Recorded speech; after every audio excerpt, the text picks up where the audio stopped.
चलिए, कल हम लोग पाइथन टोकन्स के बारे में पढ़ रहे थे और पाइथन टोकन्स में दो चीजें हम लोग कल पढ़े थे, याद है ना? क्या क्या पढ़े थे? कीवर्ड्स और कीवर्ड्स और आइडेंटिफायर्स। कीवर्ड्स और आइडेंटिफायर्स। आज हम लोग पढ़ेंगे अगला टोकन। तो अगला टोकन क्या है? ऑपरेटर्स। ठीक है, तो चलिए ऑपरेटर्स के बारे में पढ़ लेते हैं। ऑपरेटर क्या होता है मालूम है ना?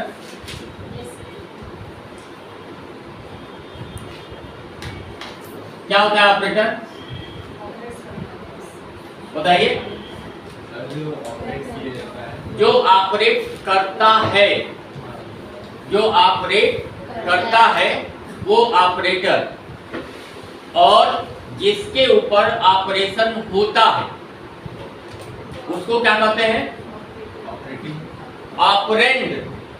ऑपरेंड, ठीक ना?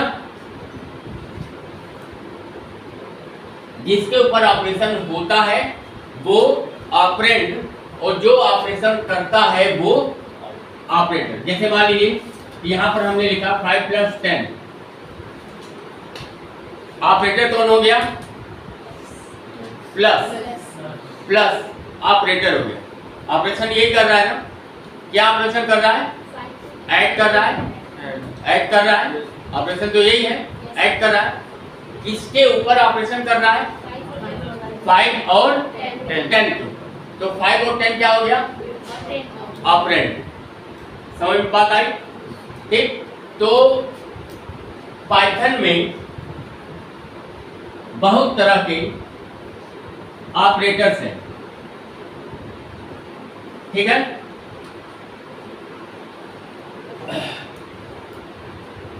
पहला ऑपरेटर है पाइथन का अर्थमेटिक ऑपरेटर।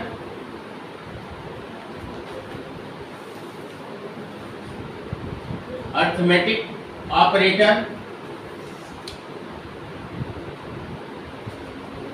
दूसरा ऑपरेटर है रिलेशनल ऑपरेटर।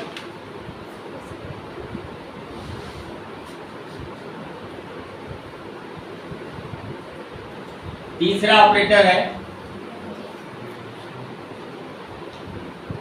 Logical operator. चौथा ऑपरेटर है असाइनमेंट ऑपरेटर, ठीक है? और पांचवा ऑपरेटर है, बताएंगे? बोलिए। Identity operator. और छठवां ऑपरेटर है, मालूम है? Membership operator.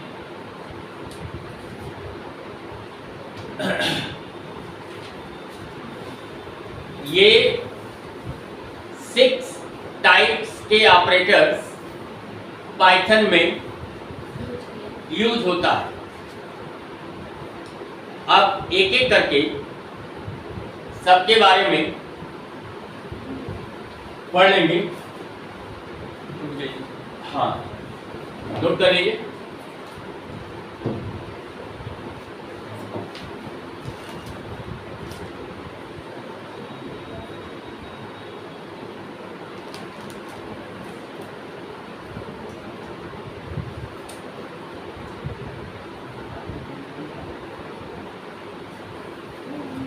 हो गया?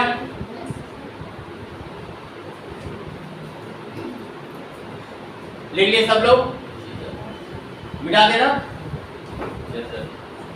चलिए, पहला ऑपरेटर लिखिए, अर्थमेटिक ऑपरेटर। अर्थमेटिक ऑपरेटर किस लिए यूज होता है?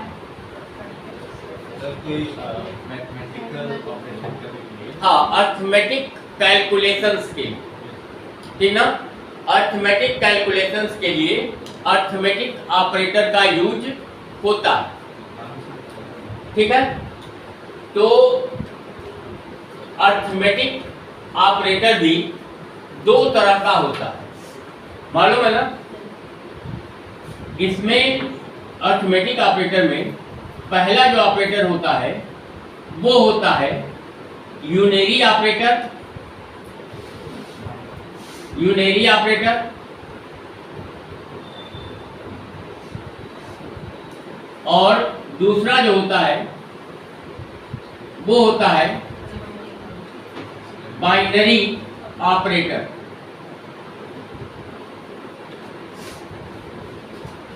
यूनरी का मतलब वन, वन, एक, यही होता है ना। तो यूनरी ऑपरेटर ऐसा ऑपरेटर होता है जिसके साथ सिंगल ऑपरेंड यूज होता है, सिंगल ऑपरेंड। जैसे एग्जांपल देख लीजिए, +5 -5, +5 और -5 ऑपरेटर है, प्लस और माइनस, ऑपरेंड है 5, सिंगल ऑपरेंड है, ठीक। तो ये यूनरी ऑपरेटर होता है, ये 5 को पॉजिटिव बना रहा है और इस 5 को नेगेटिव बना रहा है, ठीक। और बाइनरी का मतलब होता है दो, 2, ठीक है।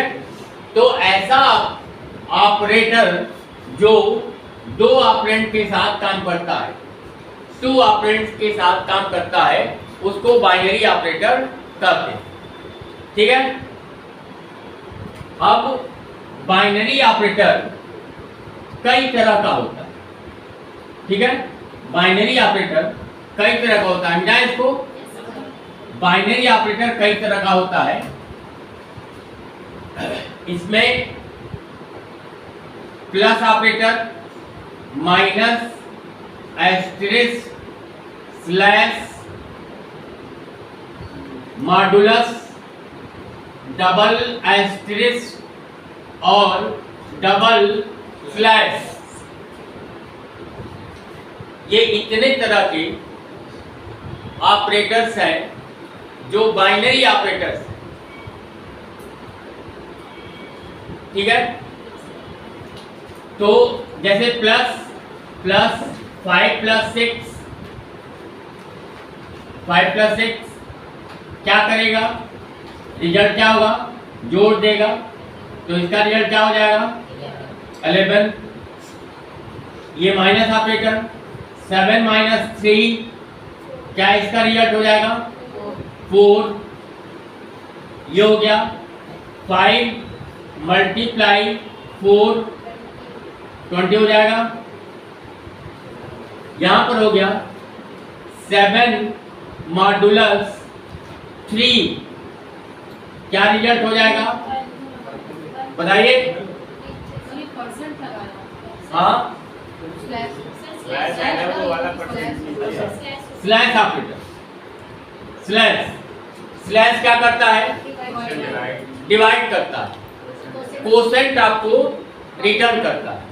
तो 7 / 3, तो इसका कोसेंट क्या होगा,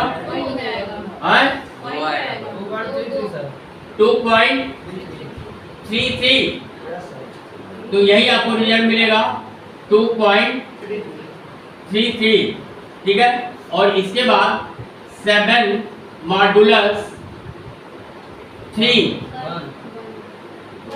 क्या देगा, ये रिमाइंडर वैल्यू, ठीक। तो 7 को 3 से डिवाइड करेंगे तो रिमाइंडर का वैल्यू क्या मिलेगा 1, सही बता रहे हैं। और यहां पर देखिए 4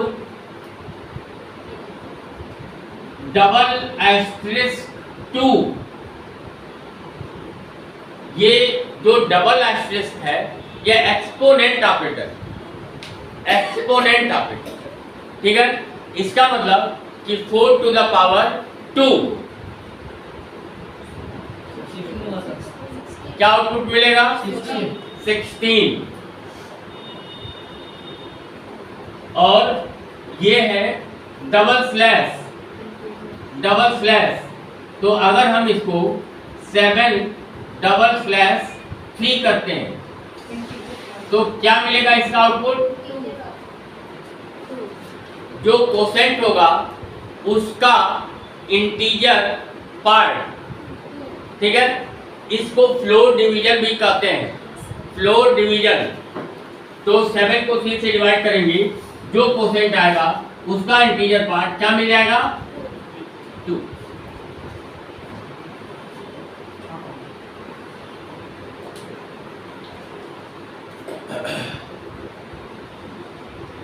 सबको समझ में आ रहा है? इसमें कोई ऑपरेटर ऐसा है जो आपको प्रॉब्लम क्रिएट कर रहा है?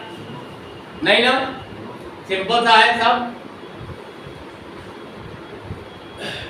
तो ये हो गया अर्थमेटिक ऑपरेटर्स के बारे में। नोट कर लिए सब लोग? नोट कर लीजिए।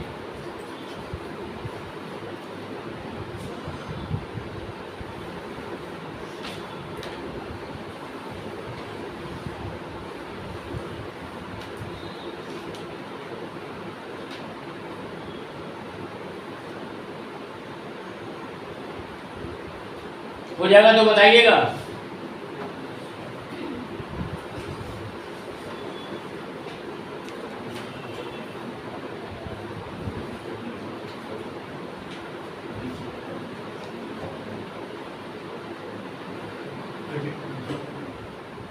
हो गया? मिटा दें?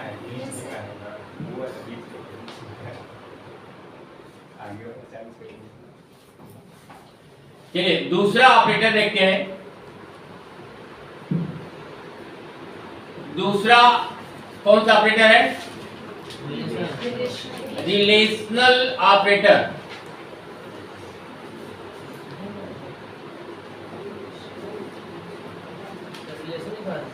रिलेशनल ऑपरेटर किस लिए यूज होता है? रिलेशन पता करने के लिए, ठीक है। और रिलेशनल ऑपरेटर भी बाइनरी ऑपरेटर होता है। बात समझिएगा, रिलेशनल ऑपरेटर भी बाइनरी ऑपरेटर होता है। ये भी 2 ऑपरेंड के साथ यूज होता है। और बेसिकली रिलेशनल ऑपरेटर कंपैरिजन के लिए यूज होता है। 2 ऑपरेंड को आपस में कंपेयर करने के लिए यूज किया जाता है। कौन कौन से रिलेशनल ऑपरेटर्स हैं मालूम है आपको? Greater than, less than, greater than or equal to, less than or equal to और नॉट इक्वल टू। ये रिलेशनल ऑपरेटर्स हैं। इक्वल टू ऑपरेटर के बारे में आपको हमेशा ध्यान रखना है। जब कभी भी आप कोई कंपैरिजन करेंगे तो इक्वल टू ऑपरेटर में इक्वल साइन 2 बार यूज होता है। इसको हम आपको शायद पहले क्लास में भी इसके बारे में बताए थे, थोड़ा याद है ना? हाँ, बता चुके हैं पहली क्लास में, थोड़ा इसके बारे में हम लोग बात कर चुके हैं, ठीक है। तो ये जो रिजल्ट आपको देता है, ये रिजल्ट किस फॉर्म में देता है? ट्रू या फॉल्स, ट्रू या फॉल्स, ठीक है। तो अगर हम ए वेरिएबल में मान लो 12 असाइन कर लेते हैं और बी वेरिएबल में 10 असाइन कर लेते हैं मान लो, तो इस केस में अगर हम इसका एक एग्जांपल देखें तो a ग्रेटर देन b क्या आउटपुट मिलेगा? True. a less than B, false.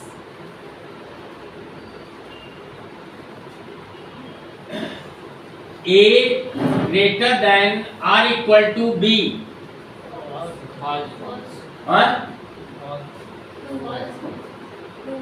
False नहीं मिलेगा, ट्रू मिलेगा। दोनों को कंपेयर करेगा। ग्रेटर होगा तो भी ट्रू और इक्वल होगा तो भी ट्रू। तो ए की वैल्यू कितनी है? 12 है और बी की वैल्यू 10 है, तो 12 ग्रेटर देन 10, यस ट्रू हो गया, तो रिजल्ट ट्रू होगा। अब अगर मान लो इसमें कि ये जो ग्रेटर देन का कंपैरिजन यहाँ पर है, अगर ये फॉल्स हो जाता है तब वो इक्वल को भी चेक करता, इक्वल को भी चेक करता, क्योंकि और है ग्रेटर देन और इक्वल, ठीक है। और अगर ये ग्रेटर हो गया तो फिर उसको इक्वल चेक करने की जरूरत नहीं है। क्या रिजल्ट हो जाएगा? True. A less than or equal to B, false.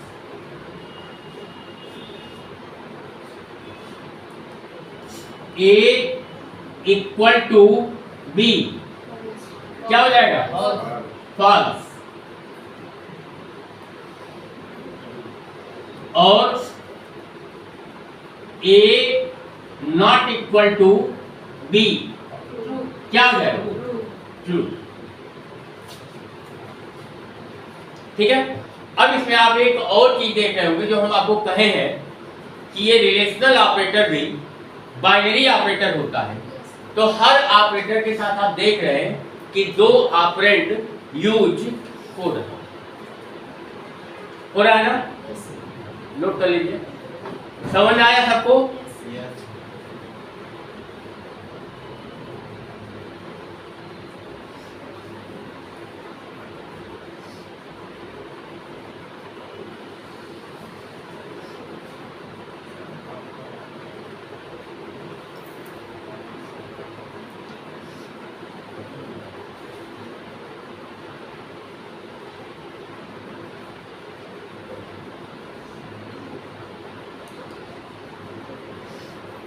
Last वाला क्या है?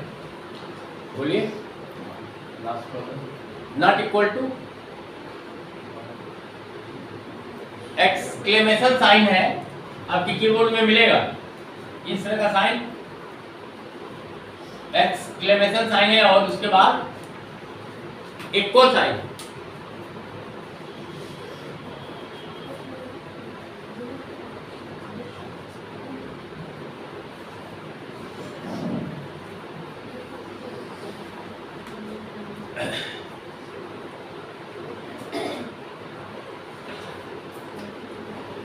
हो गया?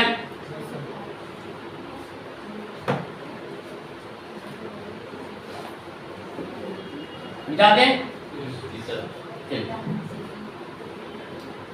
तीसरा कौन सा ऑपरेटर है? लॉजिकल।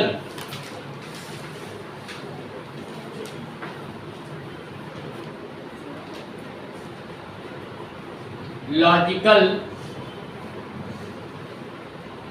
ऑपरेटर, ठीक है।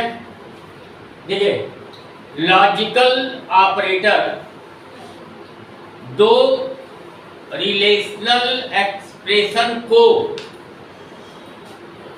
कंबाइन करता है और कंबाइन करने के बाद वो उसका फाइनल रिजल्ट प्रोड्यूस करता है।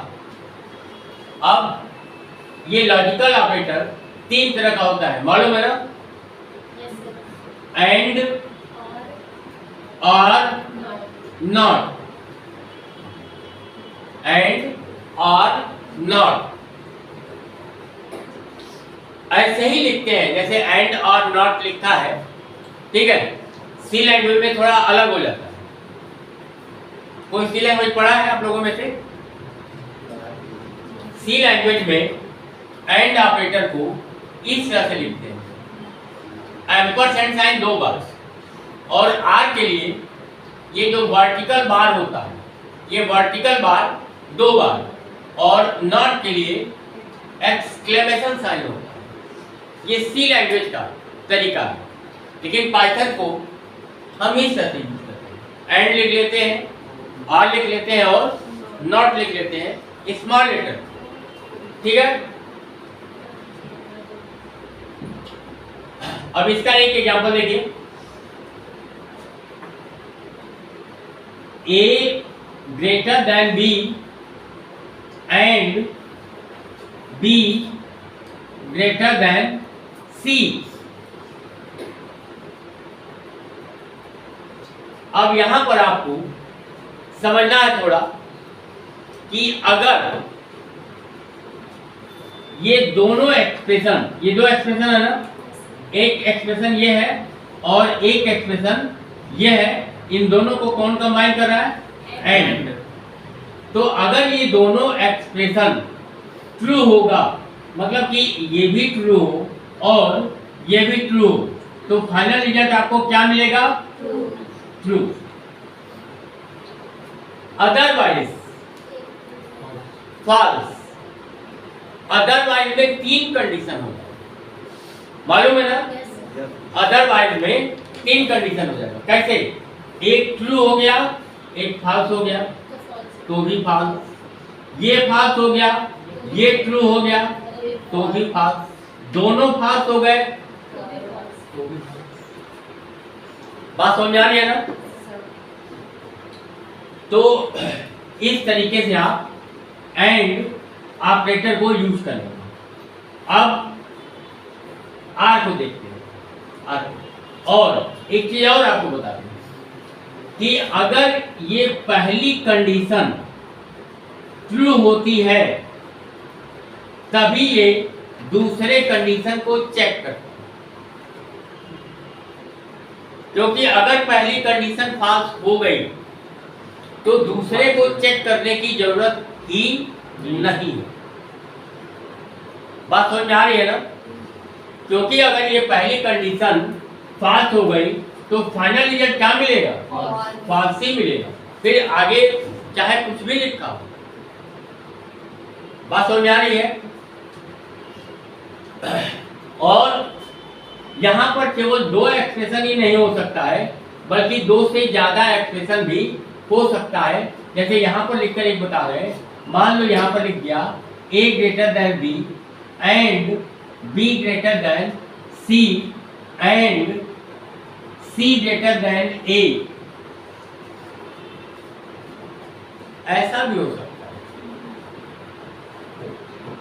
बात समझ आ रही है ना? ये ऐसा भी हो सकता है। तो इसका फाइनल रिजल्ट ट्रू कब होगा? जब ये कंडीशन भी ट्रू हो, ये कंडीशन भी ट्रू हो और ये कंडीशन भी ट्रू हो। जब तीनों कंडीशन ट्रू होगा तब उसका फाइनल रिजल्ट ट्रू मिलेगा। अदरवाइज में ढेर सारा कंडीशन बन जाएगा। बात समझ आ रही है ना? अदरवाइज के केस में इसमें से ये जो 3 एक्सप्रेशन यहाँ पर लिखा है, 3 कंडीशन लिखा है, इन तीनों में से कोई भी एक फॉल्स हो जाएगा तो फिर फाइनल रिजल्ट फॉल्स। बात सबको समझ आ रही है?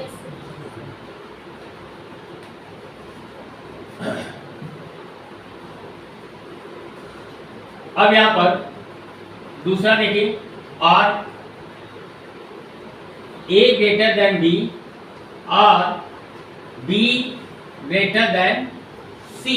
कुछ भी लिख सकते हैं, वैसे बस आपको समझाने के लिए लिखना है। A ग्रेटर देन B और B ग्रेटर देन C।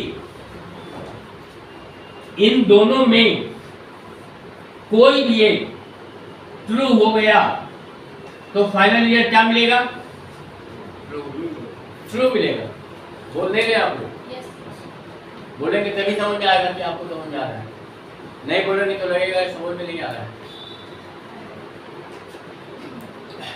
दोनों में कोई भी कंडीशन ट्रू हो जाएगा तो फाइनल रिजल्ट ट्रू मिलेगा। और फाइनल रिजल्ट फॉल्स कब मिलेगा? जब दोनों फॉल्स हो जाएगा। जब दोनों फॉल्स हो जाएगा तभी उसका फाइनल रिजल्ट फॉल्स होगा, ठीक है।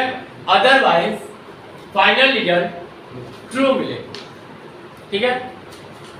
और नॉट नॉट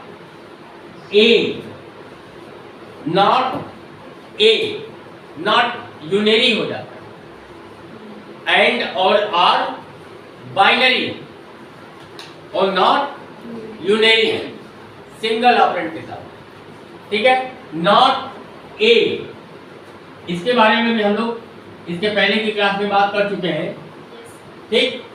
ए वेरिएबल में दो तरह की वैल्यू हो सकती है, दो तरह की, ठीक है। कौन सी दो तरह की वैल्यू हो सकती है? जीरो और नॉन जीरो, ठीक है। तो जीरो में क्या हो गया? जीरो ही होगा, जैसे ये। और नॉन जीरो में क्या हो गया? 5 भी हो सकता है और -5 भी हो सकता है, मतलब कि पॉजिटिव भी हो सकता है और निगेटिव भी हो सकता है। तो अगर जीरो है तो जीरो का मतलब क्या हो गया? फॉल्स। और नॉन जीरो का क्या मतलब हो गया? ट्रू, ठीक है। अब यहां पर देखिए नॉट ए, अब ए में वैल्यू कैसी है? ट्रू है या फॉल्स है? अगर ट्रू होगा तो क्या रिजल्ट मिलेगा? फॉल्स मिलेगा। अगर ए में ट्रू होगा तो क्या मिलेगा रिजल्ट? फॉल्स, क्योंकि ये कह रहा है कि नॉट ट्रू, तो नॉट ट्रू का मतलब फॉल्स, ठीक है। और अगर ए में फॉल्स हो गया तो कह रहा है कि नॉट फॉल्स, तो नॉट फॉल्स का मतलब कि फॉल्स नहीं, तो फॉल्स नहीं तो क्या हो गया?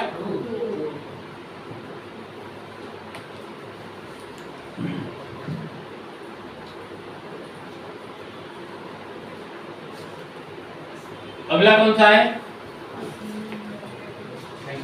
असाइनमेंट ना, क्या और कुछ है? असाइनमेंट बताएंगे। टाइम हो गया क्या?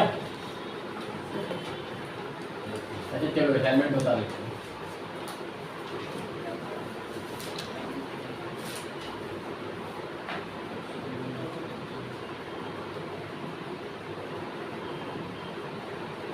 असाइनमेंट ऑपरेटर, ये वाला ऑपरेटर होता है,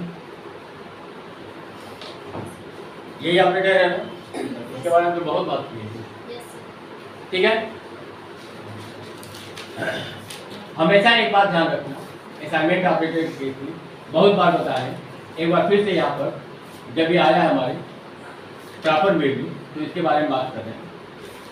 असाइनमेंट ऑपरेटर के राइट हैंड साइड में जो भी एक्सप्रेशन होता है वो लेफ्ट साइड के वेरिएबल में स्टोर है, ठीक है। जैसे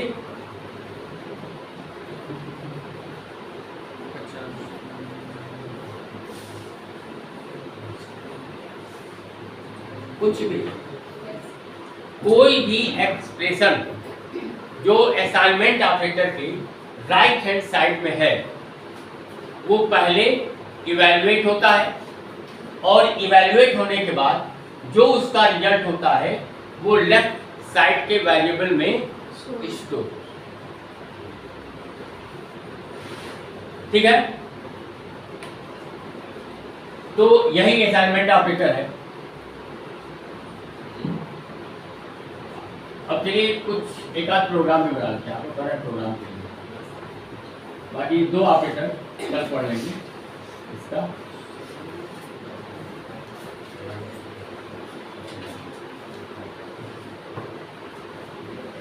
चलिए एक सिंपल सा क्वेश्चन लिखिए,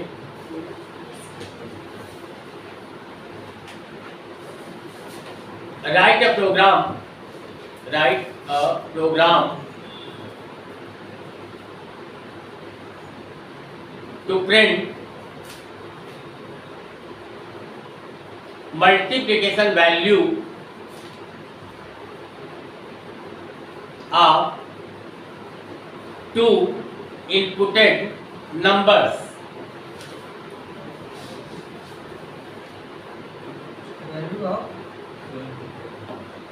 multiplication value of two inputted numbers, दो नंबर इनपुट करना है और उन दोनों का मल्टीप्लिकेशन वैल्यू आपको प्रिंट करना है। ठीक है, अब इसके लिए प्रोग्राम बना रहे हैं। ठीक है, देखिए जब आप प्रोग्राम बनाने जाएंगे तो आपके सामने ये एडिटर इस तरह से होगा। ठीक है, आपको बता रहे हैं कि आप जब प्रोग्राम बनाएं, चाहे यहाँ रहे, घर पे रहे, कहीं भी रहे, आपके प्रोग्राम में कोई एरर ना हो, तो कर्सर यहीं पर रहेगा और यहीं से आपको प्रोग्राम टाइप कर लेना है। ठीक है, तो आपको यहाँ पर सबसे पहले क्या करना है, नंबर इनपुट करना। ठीक है, तो नंबर इनपुट करने के लिए कौन सा फंक्शन यूज होता है, बोलिए, इनपुट फंक्शन। इनपुट फंक्शन होता है, वेरिएबल का नाम आप कुछ भी ले सकते हैं, जो भी वेरिएबल का नाम लेना चाहे ले सकते हैं। अब यहाँ पर इनपुट फंक्शन का यूज करना है, लेकिन आपको मालूम है कि input function by default string type की वैल्यू इनपुट करता है। तो हमको यहाँ पर नंबर इनपुट करना है और नंबर में हम इंटीजर टाइप का नंबर इनपुट करना चाहते हैं, तो यहाँ पर इंट का यूज करेंगे, और अगर फ्लोट टाइप का नंबर इनपुट करना होगा तो इंट की जगह पर फ्लोट का यूज करेंगे। ठीक, और यहाँ पर लिखेंगे इनपुट मैसेज अपने प्रोग्राम के हिसाब से आप लिखेंगे, इंटर फर्स्ट नंबर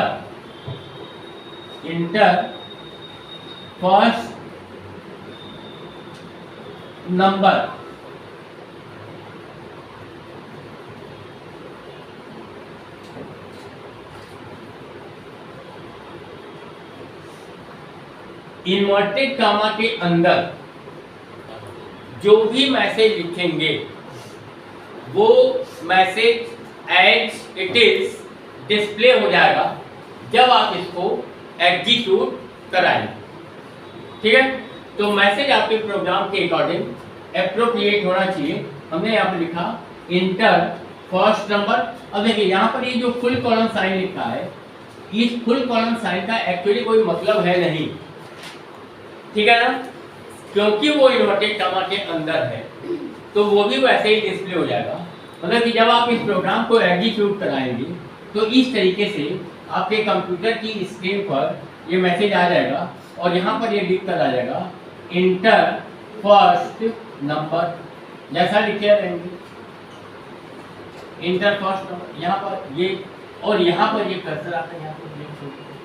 ठीक है, तो फुल कॉलम साइन लिखने का सिर्फ इतना सा मतलब है कि वो थोड़ा सा अच्छा लग रहा है, नहीं तो क्या होगा कि उससे सट कर जो नंबर का आर है उससे सट कर वो कर्सर आ जाएगा, अगर वो फुल कॉलम साइन वहां पर नहीं लिखेंगे तो। बात समझ आ रही है? और इसका कोई विशेष मतलब है नहीं, तो इस बात को हमेशा ध्यान रखिएगा। अब उसके बाद दूसरा यहाँ पर नंबर इनपुट कर लेते हैं, वो भी इंटीजर टाइप का ही कर लेते हैं। इनपुट इंटर सेकंड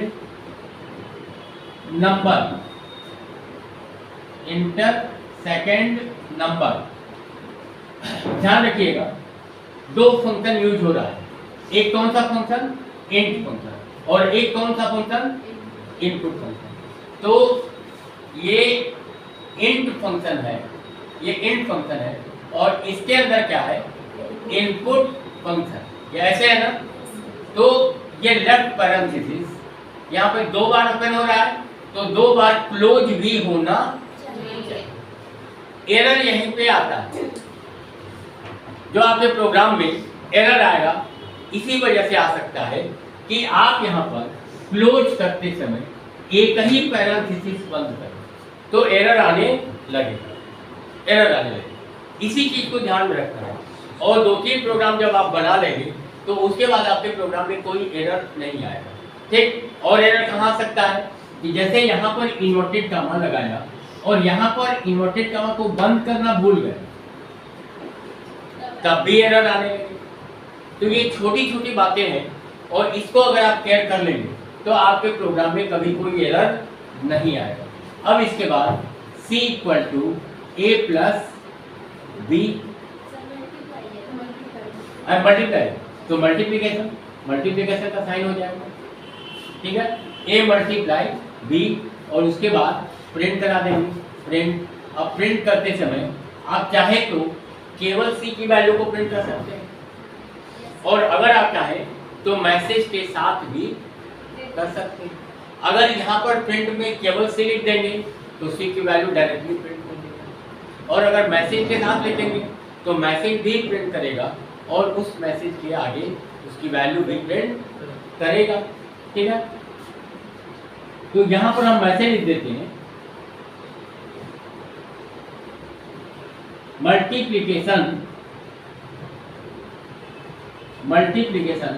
वैल्यू, ये इक्वल का भी कोई मतलब नहीं, बात समझ में आ रही है ना, क्योंकि वो भी इन्वर्टेड कॉमा के अंदर ही है।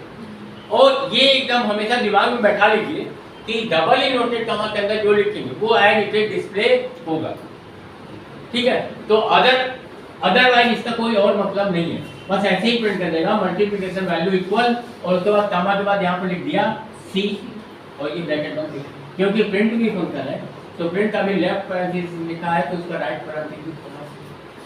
बात सबको समझ आ रही है? ये प्रोग्राम हमारा बन गया है, और ये प्रोग्राम बनने के बाद अब हम क्या करेंगे, सबसे पहले सेव करेंगे। एक्सटेंशन आपको मालूम है डॉट व्यू आ जाएगा, नाम अपनी मर्जी से कोई भी नाम ले सकते हैं। सेव करने के बाद रन पे क्लिक करेंगे, और रन पर क्लिक करने के बाद रन मॉड्यूल पर क्लिक, आपका प्रोग्राम एग्जीक्यूट हो जाएगा, उसका जो भी आउटपुट होगा आपको मिल जाएगा। और नया प्रोग्राम बनाना होगा तो एक बार फिर से फाइल मेन्यू पर क्लिक। बात सबको समझ में आई? नोट कर लीजिए, नोट कर लिए?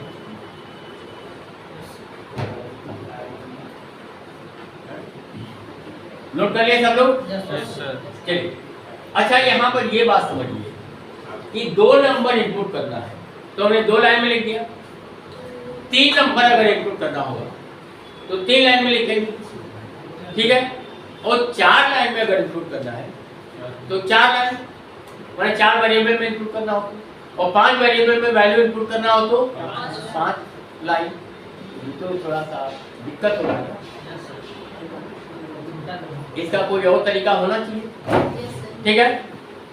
तो और तरीका है, ठीक है, तो वो तरीका भी हम देख लेते हैं, ठीक है। क्योंकि क्यों हम अगर 5 नंबर इनपुट करना है तो ऐसे 5 लाइन लिखते हैं तो ये तो बढ़िया बात नहीं है, अच्छी बात नहीं है, ठीक है। तो हम वो भी तरीका जान लें, ये भी तरीका जान लें कि हम चाहे तो अलग अलग लाइन में अलग अलग वेरिएबल में वैल्यू को इनपुट करा सकते हैं, और अगर हम एक ही साथ इनपुट करना चाहें तो वो भी संभव है, वैसा भी हम कर सकते हैं।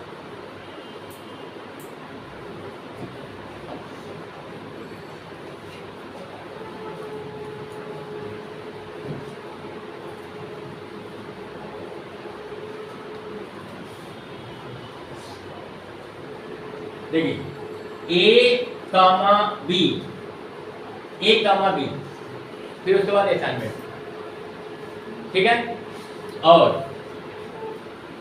लिखा इन फंक्शन का सिंबल, लेफ्ट पैरेंथेसिस, फिर उसके बाद इनपुट, फिर लेफ्ट पैरेंथेसिस, इन्वर्टेड कॉमा के अंदर message, inter any 2 numbers, inter any 2 numbers, inverted comma बंद और दोनों ब्रैकेट बंद, ब्रैकेट माने पैरेंथेसिस, ठीक है, दोनों पैरेंथेसिस बंद, लेकिन इतने से नहीं होगा, ठीक है, कुछ और करना पड़ेगा। तो क्या और करना पड़ेगा ये जान लीजिए, आपको करना और पड़ेगा कि यहाँ पर डॉट और उसके बाद यहाँ पर स्प्लिट फंक्शन, ये भी लिखना पड़ेगा, ऐसे लिखना, ठीक है। अब आप इस तरीके से एक ही लाइन में एक से ज्यादा वेरिएबल में इनपुट करा।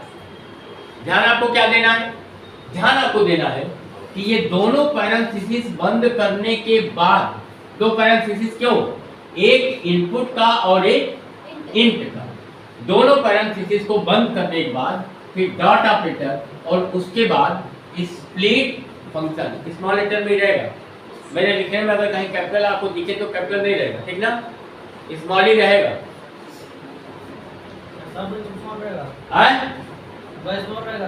सब स्मॉल ही है भाई, कहीं कोई कैपिटल है क्या? इंटर जो लिखे सर, इंटर सर, इंटर है नहीं ये देखिए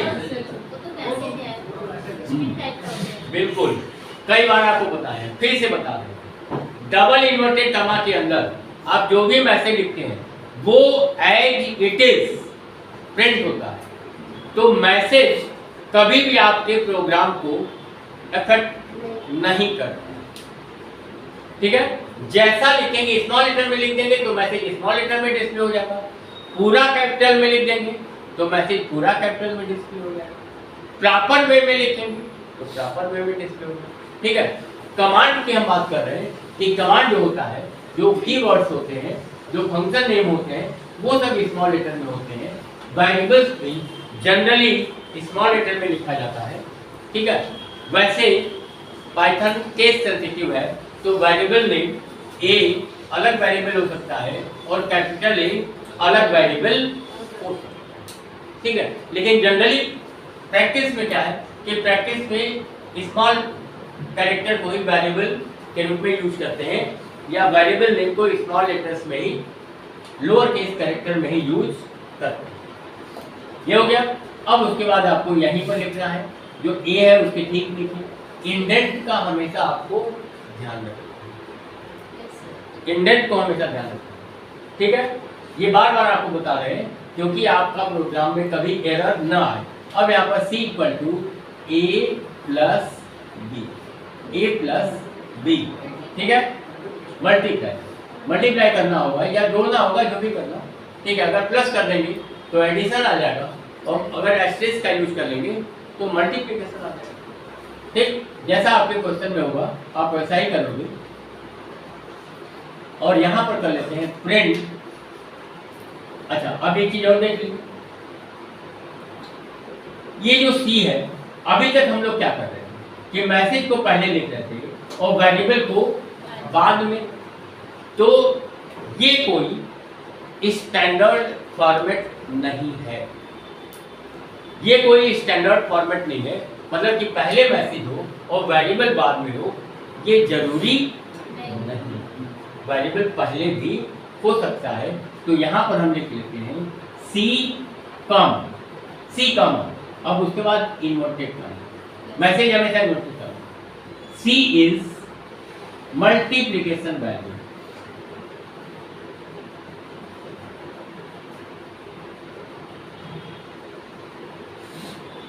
C इज मल्टीप्लिकेशन, समझ में आ रहा है?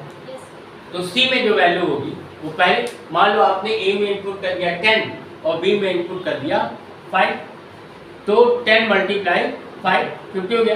तो आउटपुट क्या मिल जाएगा? आउटपुट मिल जाएगा कि 50 इज मल्टीप्लिकेशन। बात समझ में आई सबको? जब आप इसको रन कराएंगे, ठीक है, उस केस में क्या होगा, कैसा आपको दिखेगा, ठीक है। तो यहाँ पर देखिए आपको मैसेज क्या मिलेगा, यहाँ पर मैसेज मिलेगा inter any 2 numbers, inter any 2 numbers, और यहाँ पर कर्सर ब्लिंक करेगा। यहाँ आपको थोड़ा सा ध्यान देना, जो पहली वैल्यू आप इनपुट करना चाहते हैं वो पहली वैल्यू यहाँ पर टाइप कर लीजिए, ठीक है। मान लो आप यहाँ पर टाइप कर लेते हो 12, अब दूसरी वैल्यू भी इनपुट करनी है, एक स्पेस, 12 के बाद एक स्पेस कैसे आता है मालूम है ना, स्पेस बार होता है कीबोर्ड, ठीक है। तो एक स्पेस, एक बार स्पेस बार प्रेस करिए, एक स्पेस, उसके बाद दूसरी वैल्यू, मान लो आप यहाँ पर इनपुट कर देते हो 7 और उसके बाद आप एंटर की प्रेस करते हो तो आउटपुट आपको क्या मिलेगा? हाँ,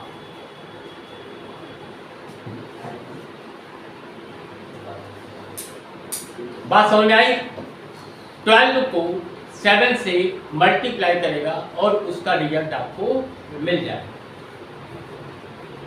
कुछ प्रॉब्लम भी है किसी को? बोलिए। पहले जो बताए थे एरिया और पेरीमीटर वाला, हाँ सर एरिया और पेरीमीटर वाला जो कल हाँ बताए हाँ थे, सर वो कैसे रन करेंगे? मतलब कि नंबर वो इनपुट कर रहे थे ना, हाँ जैसे इंटर नंबर दिया था, वैल्यू ऑफ रेडियस को दे दिया, उसके बाद एरिया के बाद कुछ लिखना तो कुछ नहीं हो रहा था सर टाइम, तो भी आप कैसे नहीं समझ रहे? बस एक मिनट फिर से समझ लीजिए। कहीं कुछ एरर किया होगा या तो रिजल्ट को प्रिंट नहीं कराया होगा। ठीक है, फिर से देखिए। मान लो हम यहाँ पर करते हैं आर इक्वल फ्लोट, फिर उसके बाद इनपुट इंटर रेडियस, पूरा नहीं लिख रहा है वैसे, ठीक है, इंटर रेडियस, ये हो गया। ठीक है, अब एरिया के लिए वेरिएबल है मान लो ए इक्वल क्या होता है पाई आर स्क्वायर, पाई की वैल्यू मालूम होती है 3.14 into R, perimeter 2 pi R 2.0 into 3.14 into R, हो गया। अब ये दोनों वैल्यू कैलकुलेटेड वैल्यू है ए और पी, तो ए की वैल्यू प्रिंट करानी। अब यहाँ पर प्रिंट कराओ, प्रिंट फिर से करना है, प्रिंट एरिया इक्वल ए प्रिंट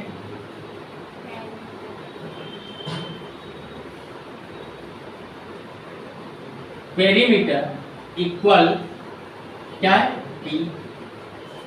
सेव करो, पहले सेव करो, सेव करने के बाद रन करो, बिल्कुल आउटपुट मिलेगा, नो डाउट। सर वहाँ लिखा था एरिया इज इक्वल टू और पेरीमीटर इज इक्वल टू, उसके बाद सर कुछ नहीं हो रहा। फिर से ऐड कर लो, ठीक है, कहीं कामा छूटा हो, ठीक, कहीं इन्वर्टेड कामा छूटा हो, ठीक, कहीं वेरिएबल ही छूटा हो, कुछ ना कुछ तो होगा, कुछ ना कुछ तो उसमें प्रॉब्लम रही होगी लिखने में। फिर से ट्राई करना, ठीक है। तो आज के लिए नहीं रखते, ठीक है, तो कल इसके आगे पढ़ेंगे। ऑपरेटर्स में जो थोड़ा बहुत छूटा है उसको कर लेंगे और फिर आगे देखेंगे, रिटर्न्स वगैरह है, बहुत सारी चीजें, ठीक है। तो आज के लिए इतना ही, थैंक यू।